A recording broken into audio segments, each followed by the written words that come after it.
Breaking news మీడియాకు Mohan Babu audio సందేశం పంపించారు.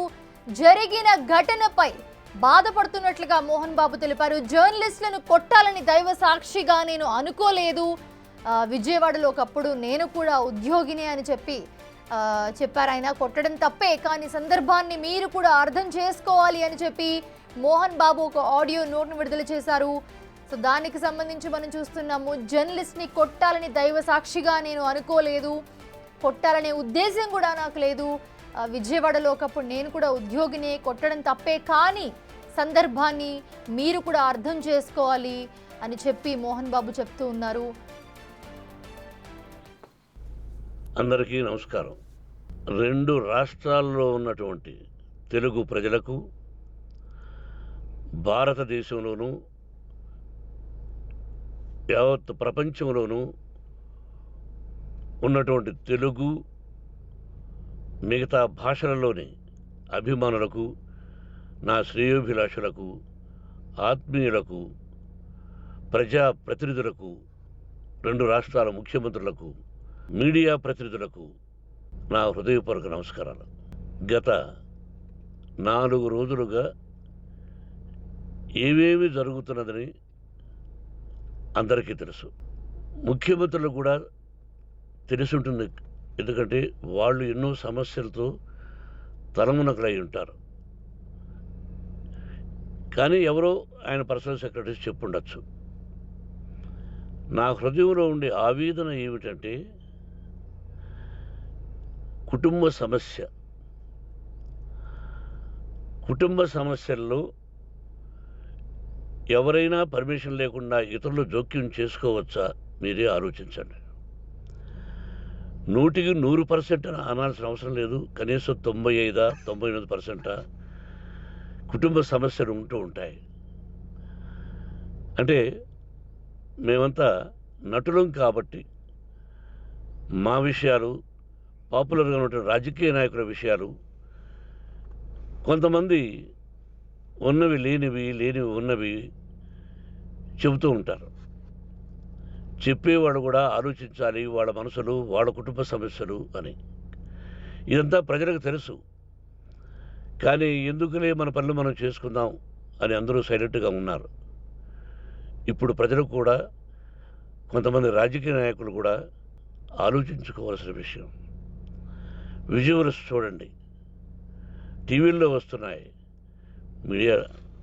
సోషల్ మీడియాలో వస్తుంది. రాత్రి 8 గంటలకు గేటు తోసుకుని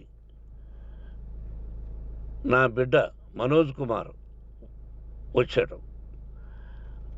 అది రైటా రాంగా పర్సనల్ విషయం, తర్వాత మాడుకోవచ్చు. పత్రికాధిపతులు, అది పత్రికా సోదరులు 4 రోజుల నుంచి నా ఇంటి ముందు మనుషులను పెట్టుకుని, వ్యాన్లు పెట్టుకుని అలా ఉండడం ఎంతవరకు న్యాయం? నేను అప్పటికీ బయట పోతున్నప్పుడు చెప్పాను, అందరికీ నమస్కారం అయ్యా, మీకు కుటుంబ సభ్యులు ఉన్నారు, దయచేసి నా సమస్యను నేనే పరిష్కరించుకుంటాను నా బిడ్డలతో, దీన్ని చిలవలు పలవలు చేయొద్దండి, దయచేసి నన్ను గౌరవించండి, నేను ప్రజలకు ఏం చేస్తున్నాను ఒక విద్య ద్వారా అనేది మీకు తెలుసు, నటుడిగా మీ అందరికీ తెలుసు, ఒక రాజ్యసభ సభ్యుడిగా మీకు తెలుసు, ఎంత క్లీన్ చిట్టుతో వచ్చానో రాజ్యసభ సభ్యుడిగా. నా హృదయంలో ఉండే ఆవేదన చెప్పనలవే కాదు, మీకే చెప్పాలి. ఈ రోజున ఈ మీడియా సోదరులు ఎంత కల్పితాలు, ఎంత నెగటివిటీ నన్ను గురించి చెప్తున్నారో మీ అందరికీ తెలుసు. దానికి నేను బాధపడడం లేదు. మీరు ముఖ్యంగా తెలుసుకోవాల్సింది, రాత్రుల్లో గేటు తోసుకుని, గేటు పగలగొట్టి పర్మిషన్ లేకుండా ఎవరైనా రావచ్చా? మీరే చెప్పండి. వచ్చిన వాళ్ళు అందరూ మీడియా సోదరులా, లేకపోతే ఇంకెవరైనా నా మీద పగ, రాగద్వేషాలతో ఏదో ఒక ఛానల్ చేతులు పెట్టుకుని అలా వచ్చి ఉంటారేమో సందేహం. కానీ వాళ్లను కొట్టాలని, తిట్టాలని మనసా వాచ దైవ సాక్షిగా నేను అలా ఆలోచించేవాడిని కాదు. ఎప్పుడు ఎందుకు వాళ్ళు ఉద్యోగస్తులు, నేను కూడా ఉద్యోగస్తునే, అందరం కూలివాళ్ళం. భగవంతుడు ఇస్తుంటాడు మనకు కూలి. ఎవరికి ఏమిటి అనేది ఆయన నిర్ణయిస్తాడు. ఇది మీ అందరికీ తెలుసు. వాళ్ళకు నేను చెప్పినా వినకుండా ముందు నమస్కారం పెట్టాను. అయినా అతను నేను కొట్టామనే చెప్తున్నారు తప్ప మైక్ తీసుకెళ్ళి నోట్లో పెట్టాము, నా కన్ను పోవలసింది. కన్ను పోయి ఉంటే అప్పుడు నేను కేసులు పెట్టాలి. అది నా కన్ను పోలేదు, కొంచెం తగిలింది కంటి కింద, నేనే ఎస్కేప్ అయ్యాను. లేకపోతే నా జీవితం గుడ్డిదయ్యేది. అతనికి తల కాదు చెంప మీద తగిలిందన్నారు. ఓకే, ఆ చీకట్లో ఎలా జరిగిందన్నది వాస్తవమే. మైకు లాక్కోవడం, వాడు నన్ను కేకలేయడం, ఆ దీనిలో ఘర్షణ జరిగింది. నేను కొట్టిన దెబ్బ అతనికి తగిలింది అన్నారు. దానికి హృదయపూర్వకంగా బాధపడుతున్నా. అతను నాకు తమ్ముడే. ఒక తల్లి బిడ్డలం కాకపోయినా I love them, I like them. అటువంటిది ఈ రోజుకి బాధపడుతున్నా నేను. అయ్యో, అతని భార్య ఎంత బాధపడుతుందో, అతని పిల్లలు ఎంత బాధపడుతున్నారో అని నేను ఆలోచిస్తున్నా. మరి నేనెంత ఆవేదనకు గురి హాస్పిటల్లో అయ్యానో. నటించింది సినిమాలో నటిస్తాను తప్ప నిజ జీవితంలో నటించాల్సిన అవసరం లేదు. నాకున్నది ఒకటి ధైర్యం, సాహసం. నీతిగా, న్యాయంగా, ధర్మంగా బ్రతకాలన్నది నా ఆలోచన. ఎందుకు కొట్టాలి? గేటు బయటుండి నేనేమైనా అసభ్యకరంగా వాళ్ళని కొట్టుంటే డెఫినెట్గా నా మీద 50 కేసులు కాదు 100 కేసులు పెట్టి నన్ను అరెస్ట్ చేయొచ్చు. లేకపోతే నేనే పోలీస్ స్టేషన్ పోయి, అయ్యా, ఆవేశంలో నా ఇంటి బయట ఉన్న వాళ్ళను కొట్టాను, నాది తప్పే అని పోలీస్ స్టేషన్కి ధైర్యంగా పెడతాను. కానీ ఇంటి లోపలికి వచ్చి నా ఏకాగ్రతను, నా మనశ్శాంతిని భగ్నం చేశాడు. ఆల్రెడీ నా బిడ్డ చేస్తున్నాడు. అయినా నీ కన్నబిడ్డ, ఎప్పటికీ నీ కన్నబిడ్డే. ఏదో ఒక రోజున న్యాయం జరుగుతుంది, మేము కూర్చొని మాట్లాడుకుంటాం.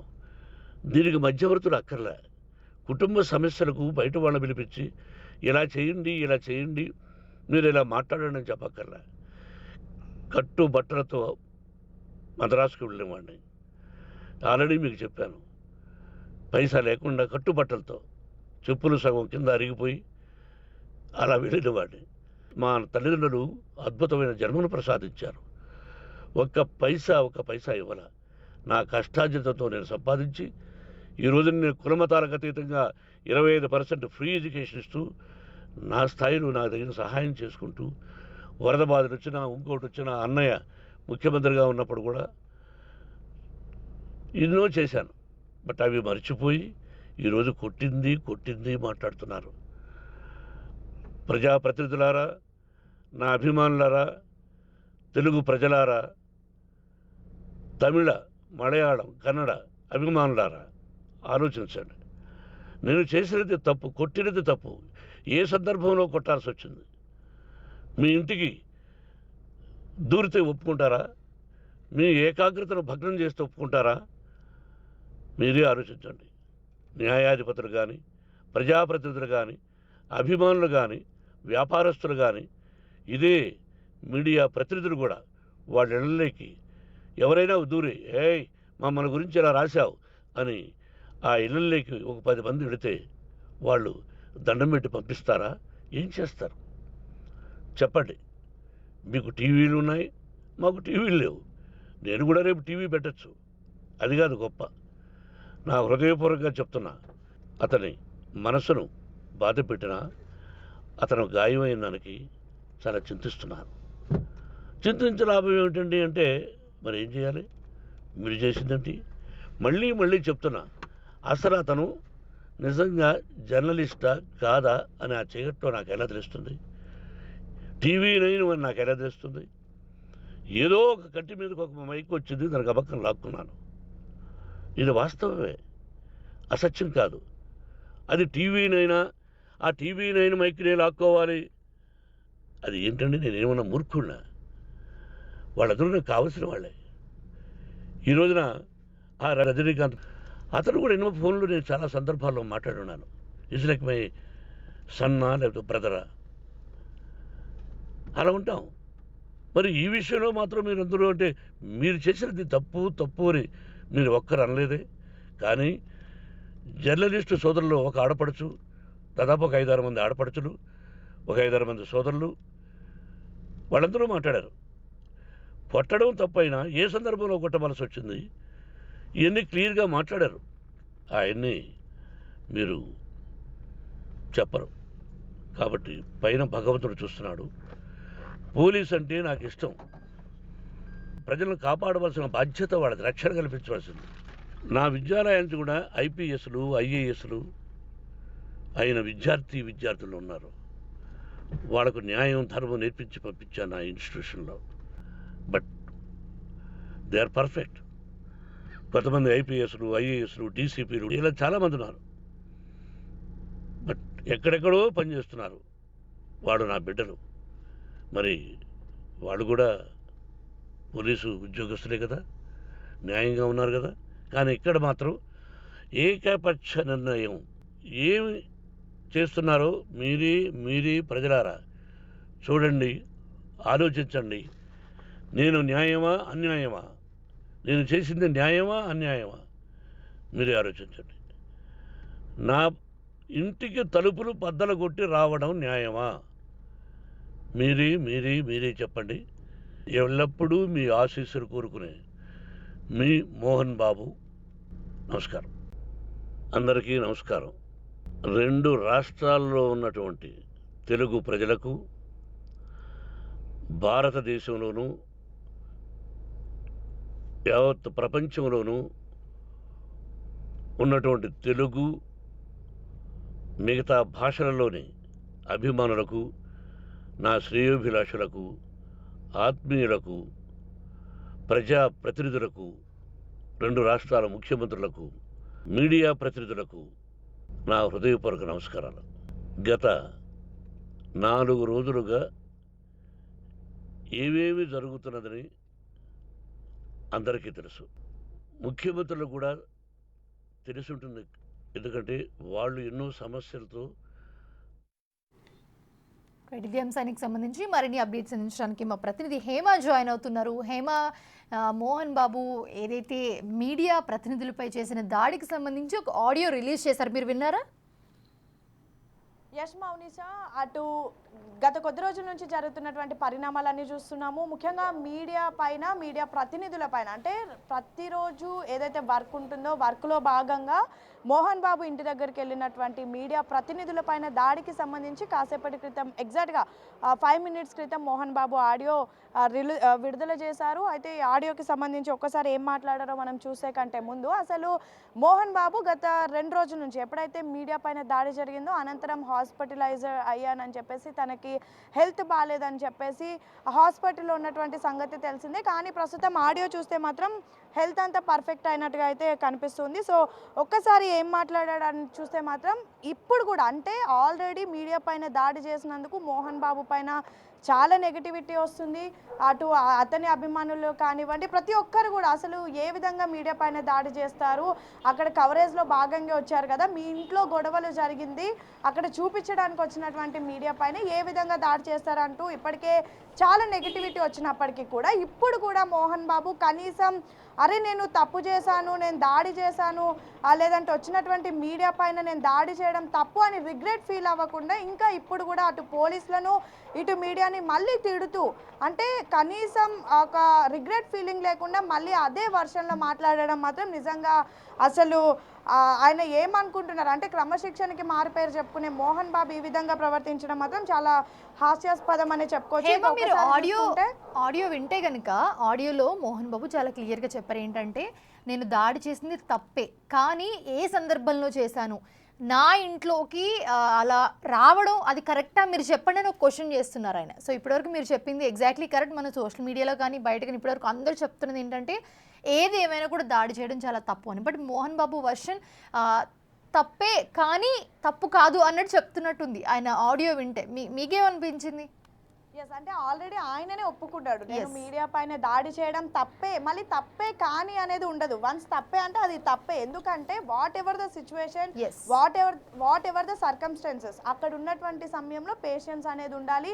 ఎవరిపైనైనా దాడి చేసేస్తారా అంటే మరి అక్కడ పక్కనే మనోజ్ ఉన్నాడు, మనోజ్ బౌన్సర్లు ఉన్నారు, అతని పైన కూడా దాడి చేయొచ్చు కదా, కొడుకు పైన కూడా దాడి చేయొచ్చు కదా, వాళ్ళ ఫ్యామిలీ మీద దాడి చేయొచ్చు కదా, ఎందుకు అక్కడికి కవరేజ్కి వెళ్ళినటువంటి మీడియా ప్రతినిధుల పైన దాడి చేయాలి? అంటే ఆయన మనసులో మీడియా పైన ఆల్రెడీ ఒక గర్జ్ ఫీలింగ్ అనేది పెట్టుకున్నాడు. ఎందుకంటే గత 2-3 రోజుల నుంచి అప్పటికి ఇష్యూ అనేది పెద్దగా అయింది. ఓకే, మోహన్ బాబు అనే పర్సన్ నార్మల్ పర్సన్ అయితే ఏ మీడియా కూడా ఆయన ఇంటి దగ్గరికి వెళ్ళదు, ఏ మీడియా కూడా వెళ్ళి అతనికి కవరేజ్ చేయదు. కానీ మోహన్ బాబు అనే ఒక పర్సన్ ఇటు తెలుగు స్టేట్స్తో పాటు ఇండియా వైడ్గా ఒక గుర్తింపు ఉన్నటువంటి వ్యక్తి. అలాంటి వ్యక్తి ఇంట్లో గొడవలు అవ్వడం, ఏకంగా తన కొడుకు మంచు మనోజ్ అతని పైన కంప్లైంట్ చేయడం, తన తండ్రి తన మీద తన భార్య మీద దాడి చేశాడు, మాకు గాయాలు అయ్యాయి అని చెప్పేసి వాళ్ళు కంప్లైంట్ చేశారు, అండ్ మోహన్ బాబు కూడా కంప్లైంట్ చేశాడు. సో అలాంటి సమయంలో ఖచ్చితంగా ప్రతి ఒక్క మీడియా వెళ్తుంది, వాళ్ళ ఇంటి దగ్గరికి వెళ్తుంది, అక్కడ ఏం జరిగినా సరే మినిట్ టు మినిట్ అప్డేట్ అనేది ప్రజలకు చెప్పడమే మన పని. సో అలాంటి సమయంలో అతను కొట్టడం అనేది ఏకంగా ఒక రిపోర్టర్ మీద చాలా ఘోరంగా, అంటే ఫోర్సబుల్గా దాడి చేయడం, అనంతరం అక్కడ ఉన్నటువంటి మిగతా వాళ్ళ మీద దాడి చేయడం, అక్కడ ఉన్నటువంటి కెమెరామెన్స్ మీద, రిపోర్టర్స్ మీద దాడి చేయడం మాత్రం నిజంగా అసలు అది యాక్సెప్టబులే కాదు. మోరోవర్ ఇప్పుడు కూడా మోహన్ బాబు మాట్లాడుతూ కొన్ని విషయాలు చెప్తున్నాడు. మీడియా ముసుగులో ఇంకా ఎవరైనా వచ్చారేమో, వచ్చి నా పైన దాడి చేసే ఛాన్స్ ఉందేమో, అంటే చేతిలో ఏదో ఒక లోగో పట్టుకొని వచ్చి దాడి చేశాడేమో అని చెప్తున్నాడు. అలా పాసిబుల్ అవుతుందా? ఎందుకంటే అక్కడ ఉన్నటువంటి బౌన్సర్లు, అటు మనోజ్ బౌన్సర్లు కానివ్వండి, విష్ణు బౌన్సర్స్ కానివ్వండి, థర్డ్ పర్సన్ ప్రైవేట్ వ్యక్తులని అసలు అక్కడికి రానివ్వడం లేదు. మన మీడియా వాళ్ళు కూడా వెళ్ళడానికి చాలా, అంటే ఫస్ట్ డే ఆ ఇంటి జల్పల్లి చుట్టుపక్కల కూడా వెళ్ళడానికి వీలు లేకుండా చాలా దూరం నుంచే కవరేజ్ చేసినాం. కానీ ఆ రోజు మనోజ్ నేరుగా వెళ్తున్నటువంటి సమయంలో మిగతా మీడియా వాళ్ళు కూడా వెళ్ళారు, అది కామన్ వెళ్ళడం. అయితే అక్కడికి వాళ్ళ ఫ్యామిలీ అండ్ వాళ్ళ బౌన్సర్లు, వాళ్ళ చుట్టాలు, వాళ్ళ తప్ప ఇంకొకరు వచ్చే ఛాన్సే లేదు. అలాంటప్పుడు మోహన్ బాబు, ఎంతో సీనియారిటీ ఉన్నటువంటి మోహన్ బాబు ఎలా థింక్ చేశారు, మీడియా ముసుగులో ఇంకొక పర్సన్ వస్తారని ఎలా అనుకుంటారు? ఇది చాలా సిల్లీగా కూడా అనిపిస్తుంది. ఎందుకంటే అక్కడికి థర్డ్ పర్సన్, అంటే మీడియా ఫ్యామిలీ అండ్ వాళ్ళ బౌన్సర్లు తప్ప ఇంకొక పర్సన్ రావడానికి కూడా ఛాన్స్ లేదు, వచ్చేటటువంటి అవకాశం కూడా ఎవరికి అవసరం కూడా లేదు. ఇక రాత్రులు గేటులు బద్దలు కొట్టుకొని వచ్చేస్తారా అంటే, గేటు బద్దలు కొట్టుకొని వచ్చినంత మాత్రాన మీడియా పైన దాడి చేయాలని లేదు. అండ్ మోరోవర్ పోలీసుల మీద కూడా, అంటే ఎంటైర్ కేసులో మనం చూస్తున్నాము డే 1 నుంచి కూడా పోలీసులు ఎక్కడికక్కడ ఎటువంటి ఇబ్బందులు కలగకుండా, ఎటువంటి అవాంఛనీయ సంఘటనలు జరగకుండా, ఇన్ ఫ్యూచర్ కూడా ఏమైనా అవుతుందేమో అని చెప్పేసి ముందుగానే ఆలోచించి అటు విష్ణుకి సంబంధించినటువంటి గన్తో పాటు మోహన్ బాబు గన్ని కూడా సీజ్ చేసినారు. అయినా కూడా ఇంత చేసినప్పటికీ కూడా పోలీసులను కూడా ఇప్పుడు మోహన్ బాబు అనడం మాత్రం నిజంగా అది యాక్సెప్టబుల్ కాదు. అదేవిధంగా ఎక్కడైతే జర్నలిస్ట్ పైన దాడి అయిందో, జర్నలిస్ట్ పైన దాడి ఆ రోజు చేయడం కరెక్టే, నేను కూడా దాన్ని ఒప్పుకుంటున్నాను, అది తప్పే. అదేవిధంగా వాళ్ళ ఫ్యామిలీ ఎంత బాధపడిందో అని నేను ఆలోచించాను అంటూ కూడా అతను చెప్పడం జరుగుతుంది. ఆయన అదే చెప్తున్నారు ఆడియోలో, హేమ తప్పే కానీ అని చెప్పి మళ్ళీ ఆయన స్టార్టింగ్ తీసుకొస్తున్నారు పాయింట్. వింటే కనుక మీ ఇంట్లో గొడవలు అయితే ఇలానే వస్తారా, మీరు జోక్యం చేసుకుంటారా, మీరు ఇన్వాల్వ్ అవుతారా, మా ఇంట్లో 4 రోజుల నుంచి మీరు ఎందుకున్నారు, ఏవైతే గేట్లోంచి లేకపోతే ఎక్కడెక్కడ ప్లేసులు ఉన్నాయి అక్కడి నుంచి ఎందుకు మీరు ఫుటేజ్ తీసుకుంటున్నారు, ఎందుకు మీరు రికార్డ్ చేస్తున్నారని చెప్పి ఆయన చెప్తుండడం జరిగింది. సో ఎవరు వచ్చినా ఏదో ఒకవేళ తెలియకుండా వచ్చినా తెలిసి వచ్చినా చేయి చేసుకోవడం అయితే అది ఎంతవరకు కరెక్ట్ అని క్వశ్చన్ చేస్తున్న పరిస్థితి ఇక్కడే కాదు, ప్రతి ఒక్కరూ. ఎస్, మీరు చెప్పినట్టు. ఎస్, అంటే ఇప్పుడు వేరే ఇంకెవరో ఇంట్లో వెళ్తే ఇంకెవరో ఇంట్లో గొడవలు అయితే, గొడవలు అనేవి అందరి ఇంట్లో కామనే, కానీ ఎవరో ఇంట్లో గొడవలు అయితే అందరు వెళ్ళాల్సిన అవసరం లేదు. ఇక్కడ మోహన్ బాబు అనేది పర్టికులర్ ఇష్యూ, ఎందుకంటే మోహన్ బాబు పబ్లిక్ ఫిగర్స్ అయినప్పుడు ఖచ్చితంగా పబ్లిక్ ఫిగర్ అన్నప్పుడు అది పబ్లిక్ కి కూడా ఇంట్రెస్ట్ ఉంటుంది, అండ్ అది అవసరం కూడా. ఎక్కడ ఇంకొకటి చాలా క్లియర్ గా మళ్ళీ చెప్పాల్సింది ఏంటంటే, ఎఫ్ఐఆర్ నమోదు అవ్వడం. మనం ఒక వార్త వేసినామంటే అది ఎఫ్ఐఆర్ నమోదు అయితేనే మనకంటూ ఒక క్లారిటీ వస్తుంది. ఎఫ్ఐఆర్ నమోదైన తర్వాత ఆ వార్త అనేది పబ్లిక్ అయిపోతుంది. సో అప్పుడు మీడియా ఖచ్చితంగా అందులో ఇన్వాల్వ్ అవుతుంది. ఈ నేపథ్యంలోనే ఎప్పుడైతే మనోజ్ వెళ్ళి పహడ్ షరీఫ్లో కంప్లైంట్ ఇచ్చినప్పుడు ఎఫ్ఐఆర్ నమోదైంది, అదేవిధంగా మోహన్ బాబు కంప్లైంట్ ఇచ్చిన తర్వాత కూడా ఎఫ్ఐఆర్ నమోదైంది. వాళ్ళని విచారణకు కూడా రమ్మన్నారు, ఇందులో పోలీసులు కూడా ఇన్వాల్వ్ అయ్యారు. అండ్ కేవలం అది వాళ్ళ ఇంటి వరకే పరిమితం కాలేదు, అది రోడ్డు మీదకి ఎక్కింది. అది అటు విష్ణుకి తెలుసు, మోహన్ బాబుకి తెలుసు, మనోజ్కి కూడా తెలుసు. వన్స్ రోడ్డుకి ఎక్కిన తర్వాత దట్టు పబ్లిక్ ఫిగర్ అయిన తర్వాత ఖచ్చితంగా అందరూ వెళ్తారు. గోడలు కాదు, మీడియా అనేది ఎక్కడికైనా పోతుంది. ఎందుకంటే మన పని వార్త కలెక్ట్ చేయడం. సో మనం ఎక్కడికైనా వెళ్తాము. అలాని వాళ్ళ పర్సనల్లోకి వెళ్ళాము. అక్కడ ఏం జరుగుతుందో అదే చెప్తున్నాం. మనోజ్ వెళ్ళి కంప్లైంట్ ఇచ్చాడు తండ్రి మీద, మోహన్ బాబు వచ్చి కంప్లైంట్ ఇచ్చాడు, మౌనిక మాట్లాడింది, విష్ణు మాట్లాడింది, ఇదే చెప్తున్నాం. కానీ వాళ్ళ ఇంట్లో ఒకటి ఏమైందో, వాళ్ళ ఇంట్లో ఒకటి ఏం చేసుకున్నారో అయితే ఎవరు చెప్పడం లేదు. అలా ఇంకొక పాయింట్ కూడా అన్నారు, చాలా మెయిన్ గా కరెక్ట్ కాదు. ఎస్, చాలా మెయిన్ గా చాలా అది ఖచ్చితంగా ఎక్స్పీరియన్స్తో వచ్చింది. ఆయన ఒక మాట అన్నారు ఏంటంటే, మీరు మా సమస్యని మేము పరిష్కరించుకుంటాము. ఎవరైతే దాడి జరిగిందో నేను కూడా చాలా ఆలోచించాను. వాళ్ళ భార్య ఏమనుకుంటుంది, వాళ్ళ పిల్లలు ఏమనుకుంటారు, వీళ్ళందరూ ఏమనుకుంటారని చెప్పి నేను ఆలోచించాను. కానీ అని చెప్పి మళ్ళీ ఆయన మాట్లాడుతున్న సిచ్యువేషన్ బట్ ఏమాత్రం కూడా అంటే ఒక పాయింట్లో చూసుకుంటే దీనికి సంబంధించి ఆయన కానీ లేకపోతే ఎవరైనా మంచి ఫ్యామిలీలో ఎవరైతే దాడి జరిగిన వ్యక్తికి కానీ వాళ్ళకి కానీ ఎవరికైనా మాట్లాడారు, అసలు మాట్లాడే ప్రయత్నం చేశారు ఇప్పటి వరకు? అంటే మీడియా ముందు సారీ చెప్పడం జరిగింది మనోజ్ కానీ విష్ణు కానీ ప్రెస్ మీట్లో. అపార్ట్ ఫ్రమ్ దట్ అసలు ఎవరైనా మాట్లాడడం జరిగిందా? అది కూడా సారీ చెప్పడానికి గల కారణం ఏంటంటే entire media, not only Telangana కాదు, అన్ని స్టేట్ నుంచి ప్రతి ఒక్కరు ఖండించారు. ఎందుకంటే మీడియా పైన దాడి అనేది ఖచ్చితంగా అది రాంగ్. ఎవరు జాబ్ వాళ్ళు చేసుకోవాలి. వాళ్ళు ఎలా నటిస్తారో, వాళ్ళు ఎట్లా సినిమాలు తీస్తారో వార్తను కవరేజ్ చేసి మన చుట్టుపక్కల జరుగుతుంది ప్రజలకు చెప్పడమే మన పని. అందులో భాగంగా మనం ఏదైనా చేస్తాము. అట్లా అని మనం ఎథిక్స్ దాటలేదు, కేవలం జరిగినట్టుగానే మనం చూపిస్తున్నాం. అలాంటప్పుడు మోహన్ బాబు కొట్టినటువంటి విధానం మనం చూస్తే ఆయన ఇంటెన్షనల్గా కొట్టినట్టు మనకి క్లియర్గా అర్థమవుతుంది. ఇన్ కేస్ ఆయన నిజంగా ఇంటెన్షనల్గా కొట్టకపోతే ఎప్పుడైతే లోగో తీసుకొని ఒక రిపోర్టర్ మీద దాడి చేశాడో అక్కడితోనే అతను ఆపేయాలి. సరే ఆ క్షణం ఏదో అగ్రెసివ్గానో లేదంటే అతను నిజంగా మీడియా ముసుగులో ఇంకెవరైనా వచ్చారనుకొని దాడి చేశాడేమో అనుకోవచ్చు. కానీ ఒక రిపోర్టర్ మీద దాడి చేసిన తర్వాత చుట్టుపక్కల ఉన్నటువంటి వాళ్ళందరి మీద కూడా ఏ విధంగా దాడి చేస్తారు?